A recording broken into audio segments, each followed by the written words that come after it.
Hey everyone, excuse me. We are here live at 5. My name is Mayan Gordon. I'm the owner of Mayan Gordon Media, and I'm really excited about today's discussion topic, which is neuroscience, how your brain works, and accountability. I was just reading up on a couple of interesting articles before I hopped on here because I've been thinking about the difference between being really aware of your actions and the consequences and effects of them, and being unaware, and kind of the different ways that people lead their lives based on this awareness factor. And then I was also thinking about just kind of, how the brain works, how little of the brain is in our consciousness, whereas so much of it is unconscious. And I was finding out some fascinating things. So there's actually been quite a bit amount of research on this.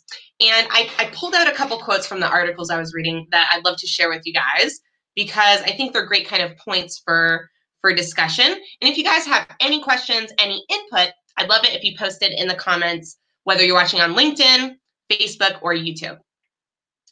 All right, let's check it out. Also, big shout out to everyone watching right now. I hope you guys are having a really, really great weekend.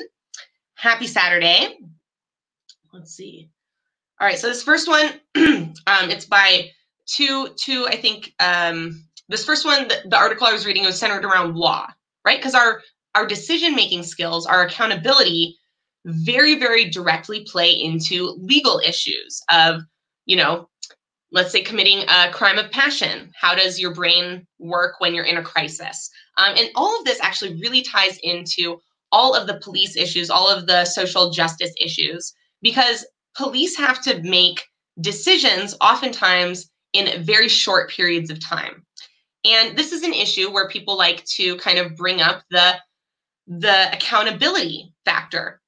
Well, they were acting out of impulse, so they're less accountable. And in reality, we have the full ability to set habits in our life that allow us to perform and act in very specific ways when we are in crisis, or when there is a split second decision that needs to be made. So Green and Cohen, here's a direct quote, thus openly declare their acceptance of the theology that neuroscientific findings will have a transformative effect on people's moral perception about free will and responsibility. And then it goes on. So what they're talking about is that when you become informed of how your own brain works, there's a very strong correlation and tie to you feeling more responsible for your actions. This is a powerful, powerful concept. And I think you can reverse engineer it the other way to think, people who are completely unaware of the consequences of their action don't feel as morally obligated, or people who are as unaware of how their brain works are going to feel less morally obligated. They're going to feel less accountability. They're probably going to execute less accountability. So I think that's a really interesting thing, because we don't teach people in our society, certainly in the United States, but I really think globally, society does not teach the members of society about how the brain works. And this leads to a lack of accountability. This leads to a lack of moral connection, and actually just lots of moral differences, because we all understand differently our own contribution. We understand different ways about how our brain really affects our decision-making process. A third point of view, and this article discusses several different points of views, is that put by the neuroscientists David M. Eagleman, who maintains that people are generally not aware of all the factors driving their behavior, even if the legal system rests on the assumption that we are all practical reasoners, free to choose how we act, right? So how much free will do we really have if we're unaware of how our brain works, or if we're unaware of how we're making decisions? Like, yes, we are the ones driving the car, but sometimes we're not quite sure how we got to a certain place. And that's actually a fun phenomenon that I'm sure a lot of you have experienced, where you're driving and all of a sudden you realize that you've been going the wrong way. and you weren't aware of some of the turns or like driving directions that you were participating in. So this is something that all people can experience, is just being unaware of how you made a decision, but still having made the decision anyways. Another little clip from a different article, I really like this one. Furthermore, we may discover that an individual's will, this one's great, so pertinent today, that an individual's will is intertwined with those of other people. So your own individual will is not singularly alone your will. It is highly influenced by society. Those were my words, not the articles. Back to the article. If so, we should move from the concept of an individual will towards a social group's will. Are associations like this merely temporary, or are they permanent? Is immediate opting out guaranteed? Who is the individual that opts out of these groups in a mental process? Will it be the who that freely decides to join the association? Or will it be the new who that is the result of the experience of association? So this is a really cool concept, what they're talking about right now, which is the fact that we can have multiple identities, so to speak. There is the I, there is the me, there is the myself. And we can perceive our own person in multiple different ways based upon our setting and the people that we're around, right? The easy way to explain this as an example is you often act differently and talk differently. All the factors that make kind of you who you are, you do them slightly differently, let's say in front of your parents, than with your group of friends, right? So this is something where it requires us to think of ourselves in different ways within these different scenarios and circumstances. And because we have the ability to do this, it also happens, I would say, subconsciously when we're around other people, whether we want to or not, it happens. So going back to the article, are these the same person? When you act in two different ways with two different groups, can those two people, even though they're both you, can they be considered the same person? Or are you two different people in two different scenarios? That's another really interesting question to consider. Yeah, Michael says regarding the driving, sometimes it becomes second nature. Yes, this is exactly what they're talking about when we have a responsibility to set habits for ourselves in the areas that we deem to be very important. This is a huge part of accountability. It says, not only am I accountable for all my actions in which I have the necessary time to make the right decision, but I also realize that I'm responsible and accountable for decisions I'm going to make when I don't have control in the moment. And the way that I'm going to be responsible and take accountability for these split decision seconds is by forming habits that will literally wire my brain to act a certain way in a certain scenario, right? This is, I think, to tie it back to what's going on with everything regarding police, is it directly ties into how much training are police getting for specific scenarios in which someone's life is in danger, whether that's the cop's life in danger or whether that's the other person's life in danger. Maybe there should be a lot more training around that so that in those split decision seconds, habits have been formed to make the right decision, to act accordingly in the right way.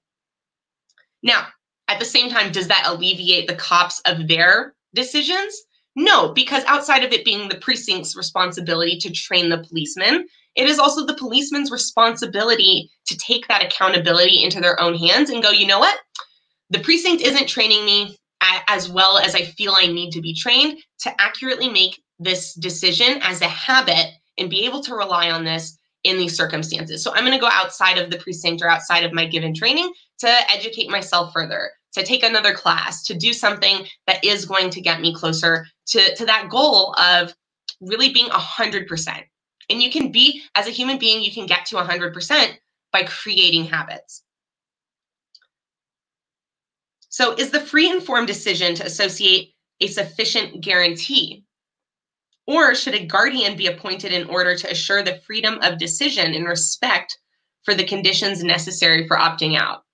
So that's also, I would say, talking around like, do we need moderation around accountability, or can we all be is self-accountability enough? And I think that's a great question for all of society to consider. Is self-accountability enough, or should society have some level of accountability, some measures in place? Should some of the leadership that exists on whatever level, from religious leadership to political leadership to local leadership, should they have responsibility to help hold people accountable, to establish systems where people get to learn about their brains so that they on their own become more accountable? Another article that I was reading, this is a quote from Michael Gazzaniga from the Center for the Study of the Mind in University of California, Santa Barbara. Our unconscious influences basic features of what we see or fail to see when reacting in the spur of the moment. But we don't always have to react in the spur of the moment, and we are responsible for what biases we bring to those moments. We have plenty of other times at which to reflect on what we want to be like and to find ways to establish habits so that we can act in that way automatically. So again, just bringing back to the point that there's so much time in your day that you do have control over what you're consuming in terms of content and information, over what you're doing in terms of actions with your body, in terms of who you spend your time around with. These are all things very, very much within our conscious control. Same as eating food. The food you eat is a conscious decision. Now, sometimes it's kind of a habit and you're not thinking about it, but all the rest of the time, and there's plenty of time to set habits, you get to decide what you're eating. And the same thing is true of absolutely anything in your life. You can take accountability for anything. It doesn't mean that you have to take full responsibility for all of the results that could possibly happen. It means that you're going to take responsibility for what you could possibly do to become more responsible, to have more control over those outcomes, because you recognize that things are within your control. And as you work towards those things, you gain more control, right? So even things around life and death, none of us can control death. We're all going to die someday. It's very, very sad. But we do have other factors within our control that are going to very directly lead to how long we live when we die.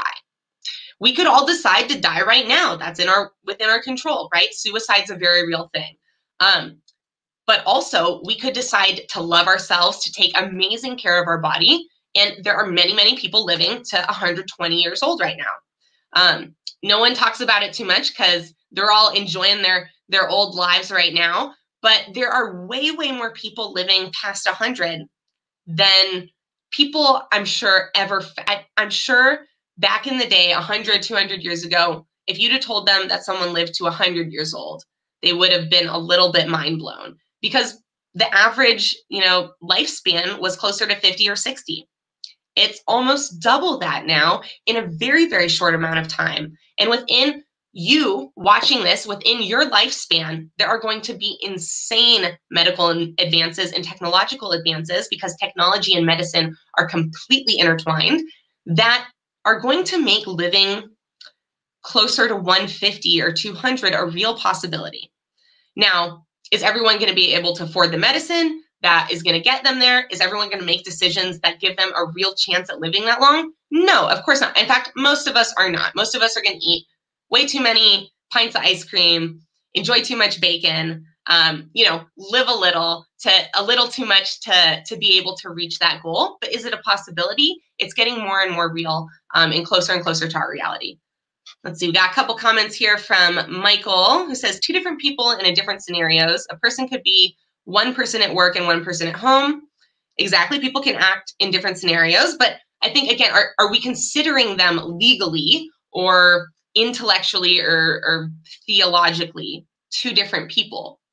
Like, would you really consider those to be 2 different people, or is it one person acting in 2 different ways? Are those 2 separate people who would make completely separate decisions in those different scenarios? I think that's a fascinating thing to consider.